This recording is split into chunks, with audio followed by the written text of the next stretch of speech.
Hello team, welcome to another ATP Geopolitics video with myself, Jonathan MS Pearce, as Ukraine War news update. First part thereof for the 8th of December 2024. My head is a bit of a mess.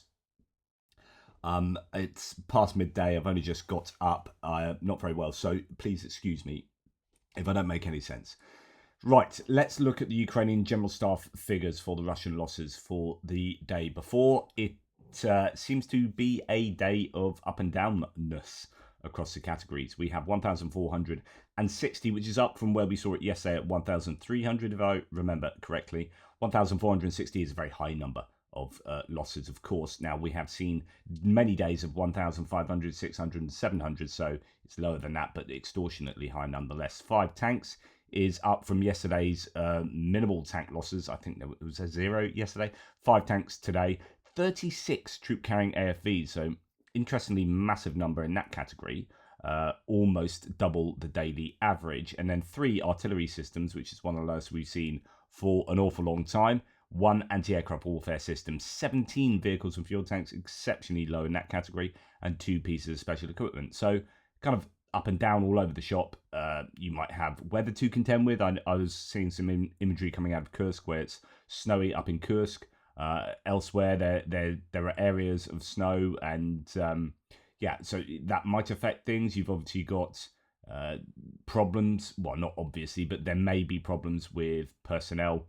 You know, numbers of people, numbers of pieces of equipment for the Russians and also for the Ukrainians. You know, all sorts going on at the moment, and then distraction from Syria. I don't know that that's going to be affecting things, but there could be at some point a reorganization of Russian troops, and actually there could be a bit of a problem for the Ukrainians, because as I've said over the last few days, it's absolutely great that Syria is hopefully going the direction of democracy, although we shall see. But certainly the horrific regime of the Assad dynasty has fallen.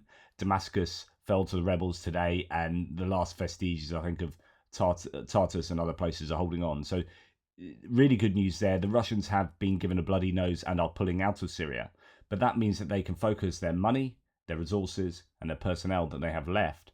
Any equipment they manage to extricate from Syria can go to Ukraine. And it's interesting that I heard another analyst talk about that on the BBC News today. Anyway, we shall see, of course. It's going to be pretty chaotic in Syria for some time. It's going to be interesting to see what happens with those Russian resources. Assad himself has potentially fallen out of the sky. There are some rumours that his plane was shot down, or certainly disappeared from transponders. Some theories that it was shot down by air defence. Or not. He could be in Moscow or wherever. So lots of unknowns at the moment, and we'll be looking to see how Syria affects Ukraine. Now, here are Andrew Perpetua's losses for, let's see what day this is on the list at the top. So for the 6th, and we're now the 8th, so a couple of days ago, this, as you can see, is a case of the Russians losing 2, maybe 2.5 times, 2 and a bit times the Ukrainian losses. And in terms of combat asset losses, that's about the same ratio as well. Let's go to the Ukrainian losses first, and we can see that there are not too many high value bits of kit here. So we've got a USV, that's an unmanned sea vehicle destroyed by the Russians.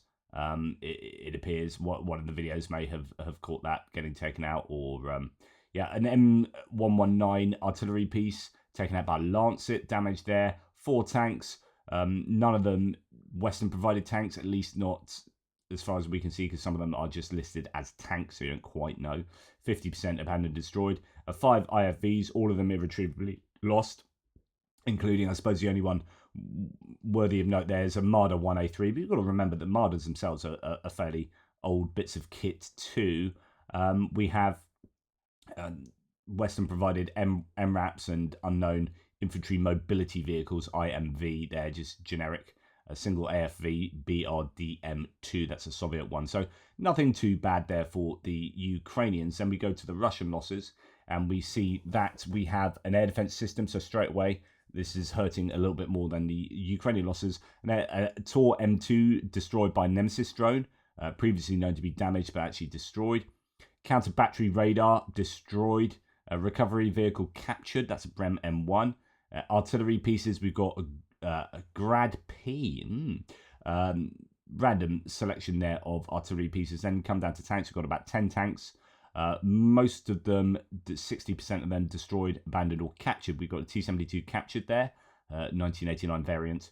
Track guard and shed thrown in, but your usual culprits. Then infantry fighting vehicles, we've got 5 of those, all BMPs, 3 of them destroyed. And then a bunch of APCs, 5 of those, all destroyed, mainly MTLBs and an AFV as well. So just a bit more kit than the Ukrainians. The losses are, I think, a little bit worse for the Russians there in terms of numbers, but also what has been lost. Then we have some trucks, ATVs, and civilian vehicles. Awful lot of civilian vehicles taken out as well. And you can see from the list on the right that most of those are FPV drones. You get Vampire drones, the bigger like Baba Yaga type drones, night vision drones, drone. Very few other things taking the Russian kit out. ATGM strike, that's quite a rarity there. That's on an AFV. We've also got a few mines doing their stuff. And in fact, I think we've got the video of those two getting taken out by mines there. And I'll show you that in a second. Right. Very interesting statement by Zelensky, and this is post his meeting with Trump, I believe, and we'll talk about that in the other section in a second, so I think it's quite important. But since the onset of the full-scale invasion, Ukraine has suffered the loss of 43,000 military personnel, so that is what the president of Ukraine has admitted in the last 24 hours. 43,000, and I presume that's dead, with 370,000 wounded. So you can see that that is a ratio of, well, goodness me, how many 4s can we fit into 38? So that's going to be 8, 9, and 9 and a bit. So there's a ratio, let's call it with the 3,000 on there, let's call it a ratio 9 to 1, which is pretty good ratio, because normally we talk about 3 to 1, 4 to 1, and we've been looking at Russia's ratio and seen that actually it's closer to sometimes 2 to 1, which means that they are losing a lot of their wounded to dead. Whereas here, if this is true, massive pinch of salt, this is what the president is saying. So if anything's going to be a bit propagandistic, is going to be something like this. But it could also be true. Don't get me wrong. But the ratio of wounded to dead would be exceptionally good here. And of course we can define what wounded means. I see that as wounded and unable to return to the front line, at least in the short term. Meanwhile, he stated that Russia's losses exceed 198,000 killed.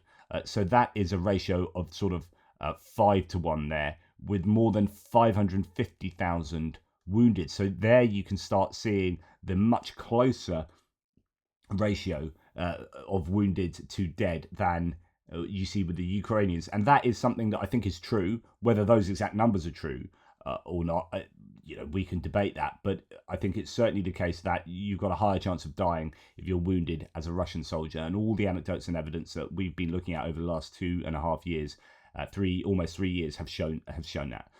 So Zelensky, since September this year, Russia has been losing soldiers on a battlefield of the ratio of 5 or even 6 to 1. So that's this year compared to us. This is how they want to capture more land before international pressure on them becomes unbearable. Now, Dmitry Peskov, the spokesperson for the Kremlin, has come out and denied Trump's words about the ratio of losses of Russia and Ukraine. So we'll come to what Trump has said. The real figures are different. Ukraine's losses are many times higher than ours. Of course he's going to say that. And of course that is even more likely to be complete nonsense than what Zelensky has said, because Peskov is not to be trusted and the Russian figures have been demonstrably false throughout the war. So straight away we can dismiss that. Now, whether we can dismiss what Zelensky says, I think we can take that with certainly a very heavy seasoning of salt. Now, here we have, and I've wondered about this before, like if I was a Russian soldier and I don't have a handkerchief on me or some kind of white bit of cloth, and I'm like maybe I'm on my own and I'm in a, not even in a dugout, in the base of a tree, and I can see a drone going about. I've often wondered, how would I surrender? What would I do to surrender to communicate to that drone that actually I've had enough? I don't want to fight here because me, exhausted and injured, fighting against you, a drone, I'm losing that battle. So let's surrender here. And this has answered at least somewhat my question, because this is one way of doing it, which is, well, I've got some toilet roll. That's the only white fabric I can find.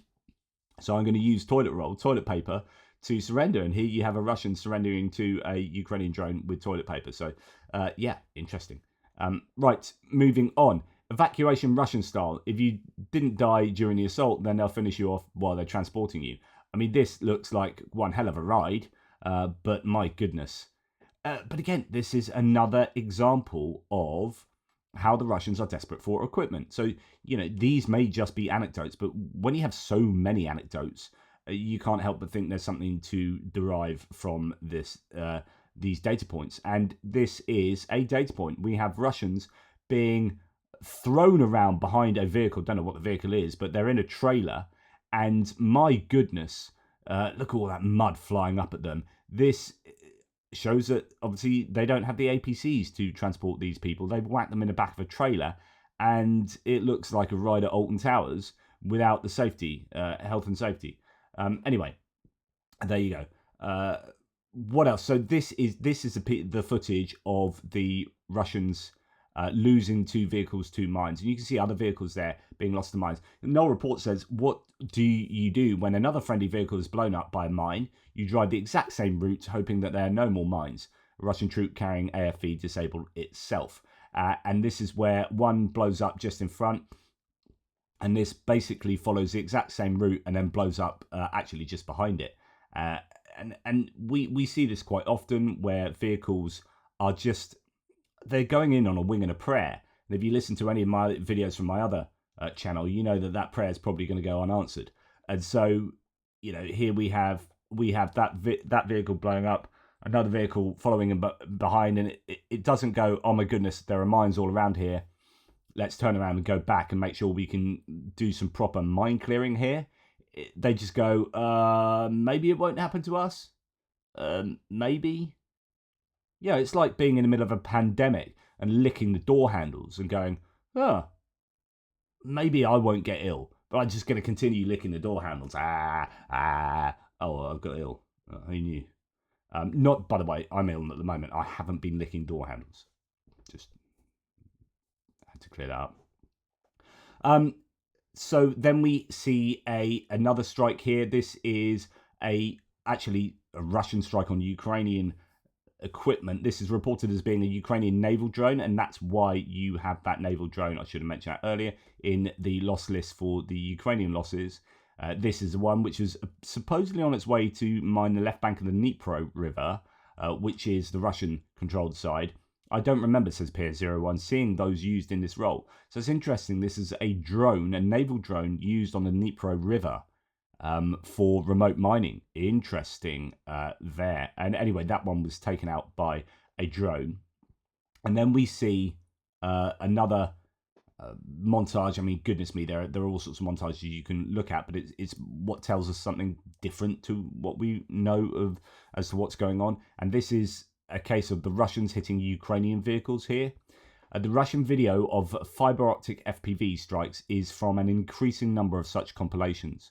The HD video allows precise targeting, and any maneuver is, I guess that's impossible. There is no defense except a shotgun and a prayer.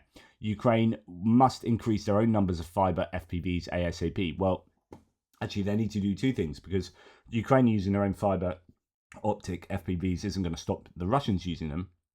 So Ukraine need to develop defenses against fiber optic FPVs and develop their own fiber optic FPVs, which they are doing, but they are behind the Russians here. So this is an unfortunate, well, not unfortunate, it's just hard to watch stuff like this, because it's Ukrainian equipment getting taken out time and time again here by FPV drones with fiber optics that make these drones unable to be interfered with electronic warfare. And this is a challenge we're seeing more and more. We have seen Ukrainian, I showed you, I think, a 10-kilometer spool on a vampire drone or similar kind of hexacopter the other day. So Ukrainians are using these, but the Russians have certainly got a head start and have used them, sadly, effectively against Ukrainian equipment. Ukrainian radio expert, this is going back to November the 7th, reports on his participation in fiber optic drone testing. So again, testing it in November. The Russians have been doing this for months. But, I think the Ukrainians will get there. They are using them. Now, let's just quickly mention Syria before we mention them again later. And this is an old tweet before, the complete collapse of Syria. Okay, so this was going on yesterday. The situation in Syria continues worsening exponentially for Assad's regime. Of course, it's all over now. According to reports from various open sources since November the 27th, the Assad regime army has lost more than 389 units of equipment, mostly Russian equipment, 34 aircraft, that's 24 L-39, 9 MiG-23s and 1 Mi-8 helicopter, 145 tanks, 96 various infantry armoured fighting vehicles, 87 artillery units and multiple launch rocket systems, 5 pieces of engineering equipment, 18 air defence, 3 radars. Now, you can multiply that, I'm sure, by a large amount, given what's surely going to happen over the next few days. What I'm interested in is how much the Russians themselves... Now, this is Soviet-era equipment. This is Russian-provided equipment, but it's not necessarily Russian-owned. I want to see how much the Russians lose in their evacuation of Tartus and Kremlin Air Base, for example. Now we're on to distant strikes, and we have no missiles fired last night by the Russians. 74 attack drones, which is a really large number, but all of them were intercepted in one way or another. 28 were shot down, so that's actually not many shot down, comparatively speaking. 46, almost double, shot down taken down by electronic warfare, and that gives you 74 there. So I don't know whether their spoofing is now coming under electronic warfare, with the ones being sent back to Belarus or Russia or whatever. But all 100% of those drones were taken down. That's really good news. We hear from the Russians that they intercepted 46 Ukrainian drones over its territory last night. Drones were reportedly shot down across multiple regions, 17 over Belgorod, 12 over Kursk, 7 in Voronezh, 7 Rostov, 4 Astrakhan. Russia claims all drones were neutralized. So they claim 100% success rate as well. Whether that's true, I just don't know. It might be the Russians did do that too. But there were explosions in Taganrog, that's in Rostov, last night, caught on CCTV. But other than that, don't really have an awful lot of information about strikes from either side last night. Just a bit more coming out of the horrors of the strike against Zaporizhzhia a couple of days ago, where 2 schoolgirls were burned alive in a car there as the guided glide bomb slammed into the, I can't tell whether it's a petrol station or a car repair area or whatever it was. But anyway, I think 9 or 10 civilians died there and many, many injured. Children along with their relatives were caught in the cars when the Russian guided bomb struck the Ukrainian city. Right, moving on to other bits and pieces. So we are going to start with Syria again, as it pertains to Ukraine. So what would be the broader implications of the Russian loss of Tartus for the Mediterranean, the Black Sea, and the broader Russian naval activity?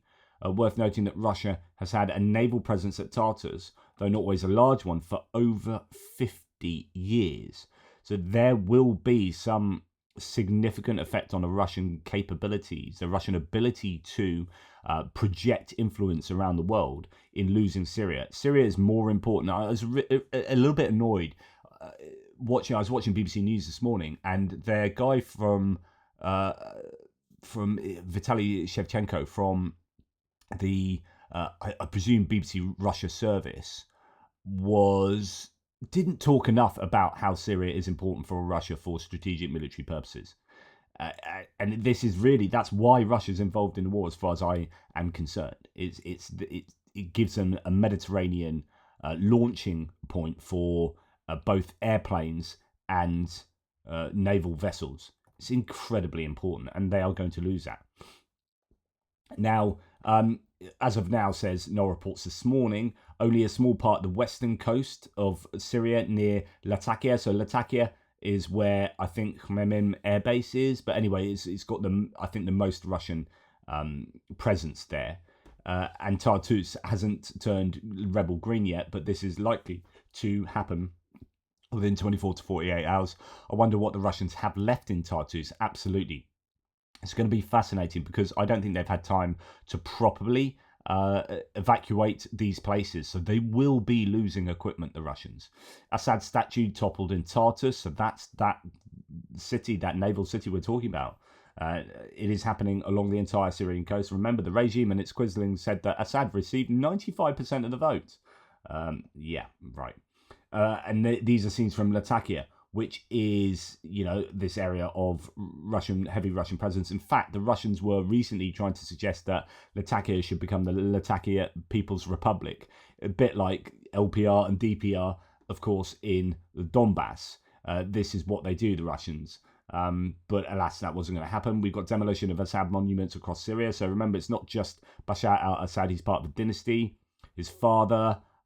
he took over because his older brother died in a car crash, and that's thrust Bashar al-Assad into from becoming an eye doctor training in London to what he is today.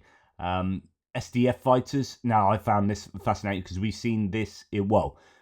There are so many claims of false flag operations in Ukraine. So SDF fighters found in rebel fighters, Syria Democratic Forces, I think, found in a former Russian base in Deir ez-Zor flags and uniforms of the Islamic State. So apparently this is some material for false flag operations and scarecrow tactics, a typical Russian strategy known as provokatsiya, provocation. They are, I think that is at least prima facie, unless, it's a false flag of a false flag. I think this is good evidence to suggest that the Russians do engage in false flag operations. That's in Syria, and we've seen this in Ukraine as well, and that goes back to 2014 as well, with the little green men doing false flag things too. Now, Tatarigami says one of the biggest lessons from Syria is that just a month ago, almost no one could have predicted the Assad regime would fall today. So the idea that things happen very slowly until they happen really quickly. The old quote about going bankrupt and whatnot. This could be replicated with Russia. You never know. It could be that Russia suddenly accelerates in their collapse as people at home wonder why the hell they put all that money and effort and soldiers and dead bodies into Syria, or taking dead bodies out of Syria, really. Will that have an effect on the Russian psyche and their trust in the government? Will Ukraine start really biting? I think Syria fell because Ukraine, right? Russia was completely unable to help Ukraine. Iran was completely unable to help Ukraine because they've helped Russia with lots of stuff, and then they've been hammered by Israel, and they're not in a good place at the moment. Hezbollah have taken a bit of a tonking by Israel, and Iran have been unable to help Assad. So it's going to be absolutely fascinating to see what happens over the next weeks and months. And it could be that Russia goes in a similar way. I mean, that's the hope, isn't it? Of course, Russia are much bigger countries with much deeper pockets, but those pockets are being emptied. There's no doubt about that. So Timothy Milovanov from the Kiev School of Economics and former economics minister for Ukraine says the Defense Intelligence Directorate of Ukraine stated that Putin's glorious retreat from Syria, Russian ships withdrawn from Tartus, weapons evacuated by air from Khmeimim. The rapid downfall of Bashar al-Assad's regime in Syria has been marked by the disgraceful withdrawal of Russian forces from the Arab Republic, following the loss of Damascus and amid continued opposition offensives in Latakia, Hama and Tartus provinces. The Russian military has withdrawn its warships from the Tartus naval base, a facility Assad had handed over to Moscow in exchange for his security. This is basically a Russian port. On December the 8th, 2024, Russia's Admiral Grigorovich frigate from the Black Sea Fleet and the engineered Trubin cargo ship from the Northern Fleet departed Tartus for the Mediterranean Sea. Additionally, Russia is airlifting its remaining weapons and military equipment from Khmeimim Air Base. With Damascus under opposition control, forces are advancing toward the coast. The potential loss of Russia's military bases in Tartus and Khmeimim would seal the Kremlin's defeat in the Middle East. And then finally, we have Christo Grozev here saying, I wonder if Russia will be able to repatriate all its Spetsnaz and mercenaries from Syria. If some of them are captured by the rebels, there will be quite a few interesting characters for prosecutors worldwide, like the accomplice to the Kleiner Tiergarten murder, Roman Demyanchenko, a Vimpel sniper who was dispatched to Syria earlier this year. So there could be some interesting people that the Russians, or some interesting Russians that the international community would like to see apprehended there. But yeah, I don't know. But I'm very interested to see whether these Russian personnel in Syria and their equipment find their way to Ukraine and how quickly that might happen, because that is a worry as far as I am concerned. Right, Andrew Perpetua, moving off Syria now, says, in just a general tuppence, and we'll go through this, see if you agree. I know a lot of people are currently obsessed with Russia's advances in Ukraine, but I personally see these advances as largely a failure of the Russian military. They are dumping entire divisions directly into combat and advancing a few kilometers while sustaining absolutely catastrophic casualties. The families of the soldiers are reaching out begging for information about their lost sons and husbands. The way Russia is using their forces is unsustainable, and I guarantee you they are angry at their pace of advance. I think the current rate of Russian advance is in actual reality really a good sign for Ukraine, because it shows under dramatically increased stress, the Ukrainians are losing ground at roughly the same rate as they were prior. I know people are pointing to Ukraine having lost more ground in November than prior months, but personally I find this figure to be misleading, because much of that area was lost was the area between Ukraine's first and second line of defence. It should be that second line of defence. It should be said that second line of defence was lost, and that is much more notable and important than the number of square metres. But also, a lot of that Russian advance occurred back when Ukraine was in a much more critically bad situation, where a lot of things were going very badly. Whereas over the past few weeks, it's appeared to me that Ukraine is much more in control. And frankly, I think this increase in control is largely stemming from massive increase in aid, vast majority of which is from the US, but also from Europe. This aid should have come much earlier, and it could have completely stopped this Russian advance from happening at all. That is a complete failure of Lloyd Austin, Jake Sullivan, and Joe Biden, all of whom have caused enormous harm to the war efforts, and they are all three completely incompetent. Now, it's to be said that, and I'll be reporting this later, that Lloyd Austin has announced almost $1 billion of aid to come. Not a lot of detail of what that is, mainly kind of HIMARS and drones. But, you know, for $1 billion to be comprised of just those kind of things and repairs and whatnot is unlikely. So I think they're probably just making sure that things will be in place for Ukraine to get consistent aid from the US over the next sort of 5 months. But the aid has come, says Perpetua. In the American tradition of being vastly too late and for the wrong reasons, the impact on the current state of the war is obvious. I believe this boost in aid will give Ukraine time to fix other major issues in their military, including the command structures and manpower issues. So we're now hearing today, there are some sources saying that the pressure US is putting on Ukraine in terms of changing their mobilization ages down to 18 might be having an effect, and Ukraine might be considering that now. But it is absolutely vital that Ukraine does not waste a single second of this time period. Ukraine absolutely must fix those issues before the aid package runs out, because there may never be another. If Ukraine does not make dramatic changes during this time period, then the pace of Russian advance will increase back to its fullest, and Ukraine will once again find itself in a critically bad and perhaps out of control situation. Very interesting thread there by Andrew, and I don't disagree, and he's got much more of a handle on exactly what's happening up and down those front lines. Now, we're going to finish with, we'll almost finish with, Trump and Zelensky and Macron meeting last night in Notre Dame, which, okay, first of all, apparently Macron had been working for some time on Trump to meet with Zelensky, so I don't think it was like Trump really wanted to meet Zelensky. There was a lot of pressure on him. Then it did happen, interestingly wearing a blue suit underneath that black jacket and a yellow tie, so that's good news. Some people saying, oh, this was good. And it is good that they meet, but there was a good outcome. I would be somewhat more cautious. Okay, so first of all, President Zelensky would like to make a deal and stop the madness regarding the war in Ukraine. US President-elect Donald Trump wrote on his Truth Social platform following the meeting with the Ukrainian president. So if you were to just listen to Donald Trump, you'd think that Zelensky wants to make peace immediately, and etc., etc., etc. In other words, this is exactly Trump's position anyway, forcing Ukraine to immediate ceasefire. And that's what Zelensky wants. But I would just warn you, first of all, Claudia Sheinbaum, the Mexican president, has had several phone calls with Trump where Trump has come away and said she's going to do all this and she's going to solve the issues at the border and she's going to close the border. And she's had to come out immediately and say, that is not what happened in the conversation. And that is not what I said. And here's exactly what I said.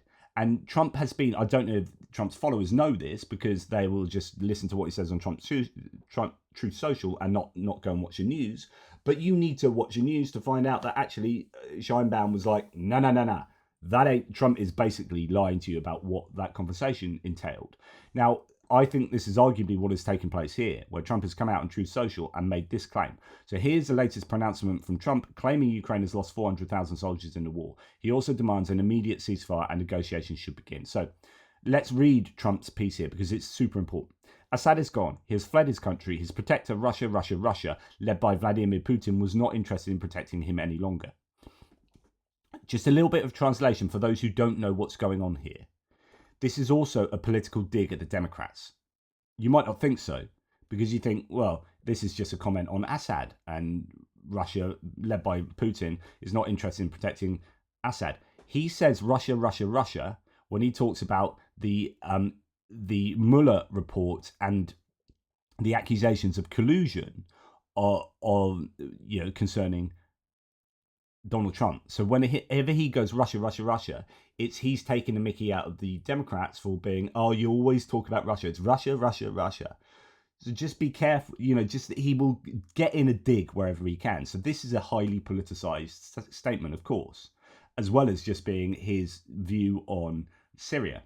So there was no reason for Russia to be there in the first place. They lost all interest in Syria because of Ukraine, where close to 600,000 Russian soldiers lay wounded or dead in a war that should never have started. So it's interesting he's putting a number on the Russian soldiers wounded or dead.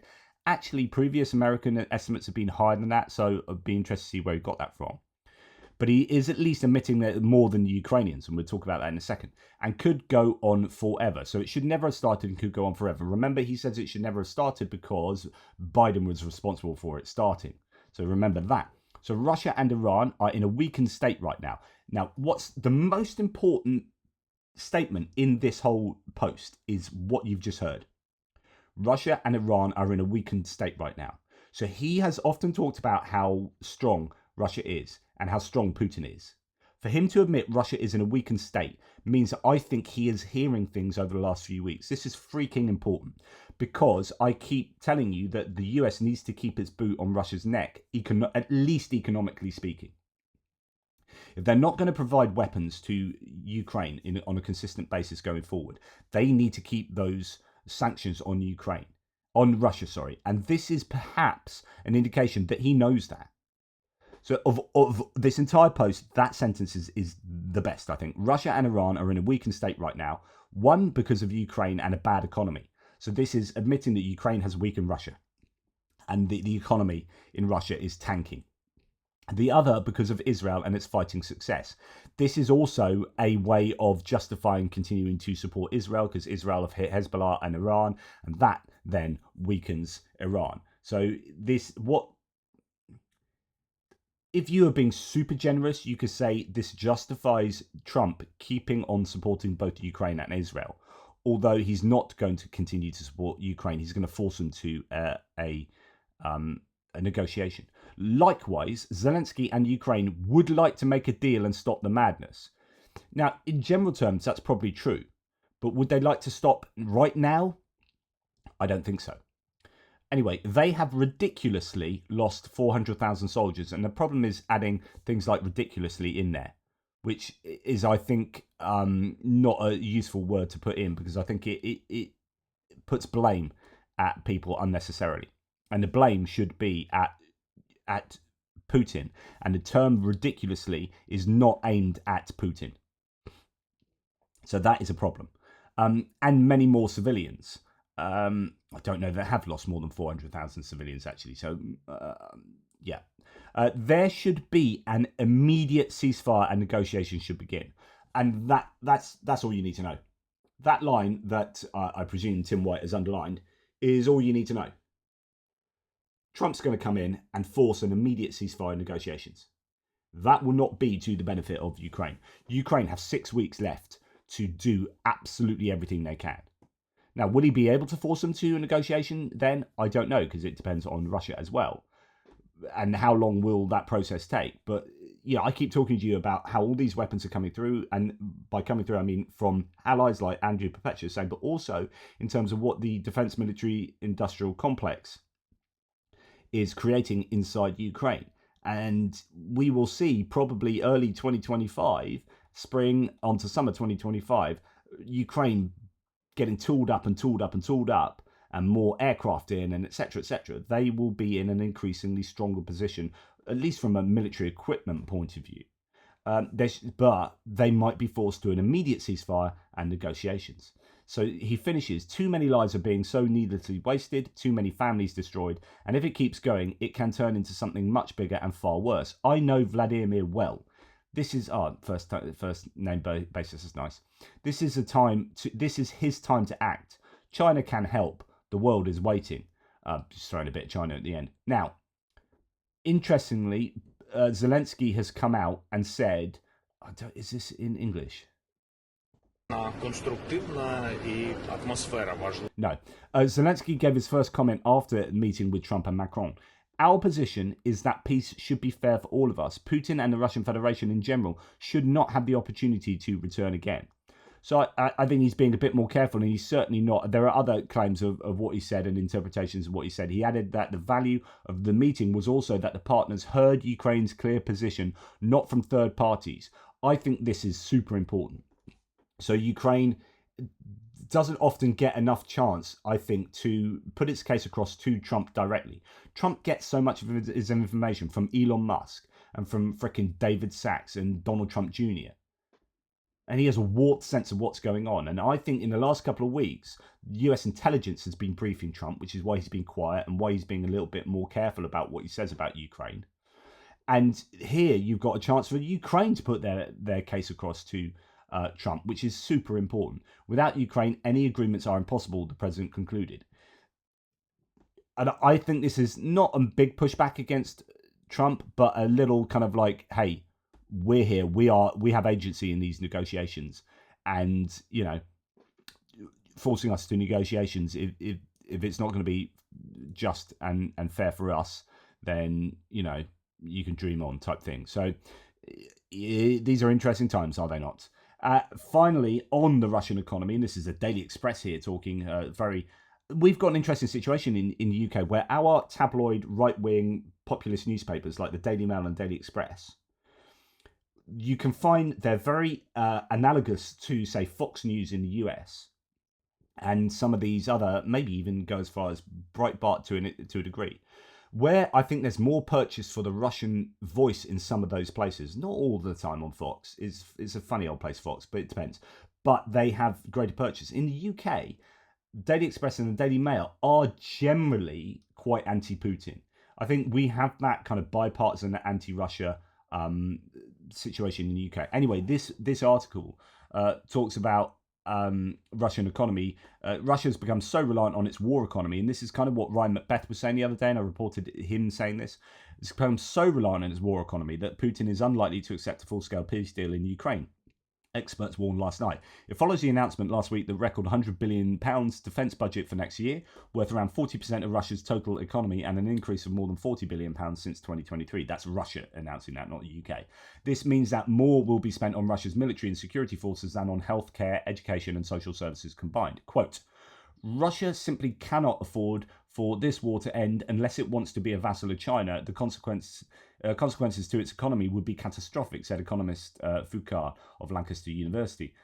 Regional expert Mark Galeotti added, quote, "We should expect any deal brokered by Presidents Trump and Zelensky with Putin to amount to little more than a ceasefire. Putin will use this time to continue to crank up his war machine because he needs to build up his devastated armed forces. Putin has cited the transition to a wartime economy as a sanction-busting success story, with arms factories across the country working non-stop to support Russia's war machine in Ukraine. In reality, Russia's economy is fragile, too reliant on volatile energy exports, and at dire risk of overheating. Russia's currency, the ruble, continued to plummet last week, dropping to 110 against the US dollar, its lowest level since the start of the war in Ukraine. Its initial collapse was caused by the flight of capital from the country following the February 2022 invasion. The central bank has responded by ordering all exports to convert 80% of their foreign currency to rubles and limiting individual foreign currency withdrawals to just £7,900.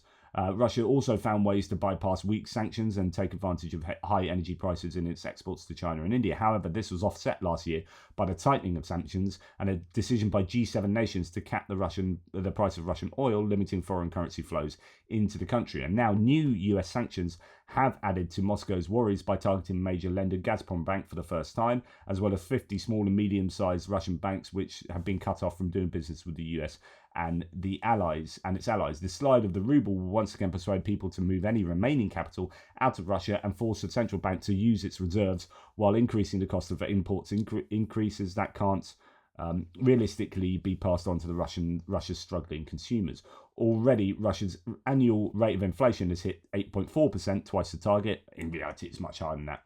While moves by the central bank to increase interest rates to 21% will only slow down the economy further. In fact, inflation is much higher, and real interest rates are kind of commercial interest rates like 30%, and the central bank's going to be putting it up further. So, and it goes on and on. Basically, the Russian economy is in a lot of trouble, and this is precisely why, in my opinion, is that Ukraine shouldn't be forced to negotiating tables with Russia.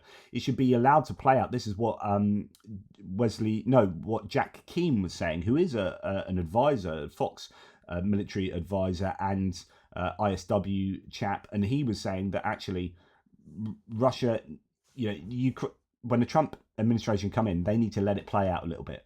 Don't force immediate negotiations because Russia is in a really fragile position. But I don't know if that's going to happen because, as you can hear from Trump, that's unlikely to take place. So I thought I'd add that into this video, given that there's so much going on today, and the videos later are going to be talking about all sorts of different things, and we need a bit of space to talk about these forced peace negotiations and the context that Russia is in, given Syria, given the economy, and given the Trump administration coming in. So let me know what you think. Take care, guys, and I'll speak to you soon.